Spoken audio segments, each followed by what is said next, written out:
Welcome back. We're at the Maritime Museum in Sydney with Gregg Braden. Greg, just before the break, in what you were talking about, I noticed in some of your literature and in talking about people who are going to different countries and holding that peaceful energy, that for the Earth as it currently stands with 6 billion plus people, it would take, I believe, 30,000 people? Less than that, far less than that. What number? There was a study, it was published in the Journal of Conflict Resolution, December 1988. Researchers took a group of people into the Middle East. They trained them to feel the feeling of peace in their hearts. This isn't about thoughts, and that's where the disconnect for a lot of people is. This isn't about what we're thinking. It's about, they're trained to feel what are called coherent, heart-based emotions of peace. And they did this again and again and again when the people were feeling those feelings. All that could happen in the surrounding communities and the broad geographic area was peace. And when they stopped, peace stopped as well. The number was the square root of 1% of that population. So for any population, a city of 1 million people, you take 1% of 1 million and the square root of that, and you end up with a small number, about 100 people. On a planet of 6 billion people, the square root of 1% is about 8,000 people, is all it is, that would be required to jumpstart a broad general experience of peace, everyone coordinated, feeling, learning the language, learning to feel that feeling, the coherent emotions of peace, and doing it simultaneously.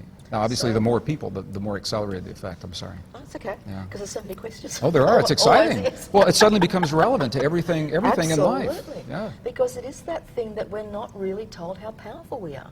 You know, the power of one person to affect change is enormous. So you're saying it would take about 8,000 people on the planet in that state of peace and harmony, the minimum number, to switch it over. Not only are we not told that we're not powerful, we have been led and conditioned in our culture and in our families and our society to believe that we are not powerful. It's not that we're not told how powerful we are, we're told that we're not powerful at all.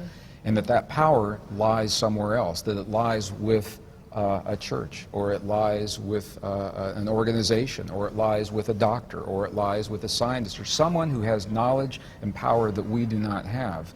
And so when we find ourselves faced with situations in our lives that push us to the very edge of who we believe we are, we believe that we have to go to someone else.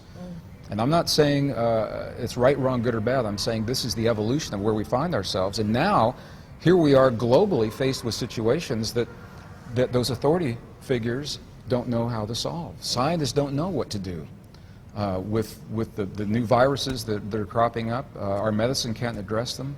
Global climate change, they can't even agree that the climate change is happening in some cases. Meanwhile, the rivers have run dry in Australia. So it's about personal responsibility, personal power, and recognizing that we are part of rather than separate from our world. And it's not about controlling or manipulating or imposing our will. It's about us participating and cooperating as a living organism that we call humankind to shape the destiny of our future. And that's why I'm so excited, because every person is a key element in that body of humankind. Absolutely. So with this 8,000, I'm going to get back to the 8,000. Yeah. I mean, my heart and my head says to me, surely there's got to be at least 8,000 people on this planet. There are, and this is... So why... It has. This has been done. Princeton University... why isn't the change happening quicker? Well, the reason is Princeton University developed little gadgets that could actually measure human consciousness. They planted them on every continent of the earth. There are 40 of them out there that all feed back into one computer at Princeton. And when we do the experiments, and we ask people to feel the feelings, they can actually read it on that one computer from people changing that conscious field. That's how real this field is, Robyn.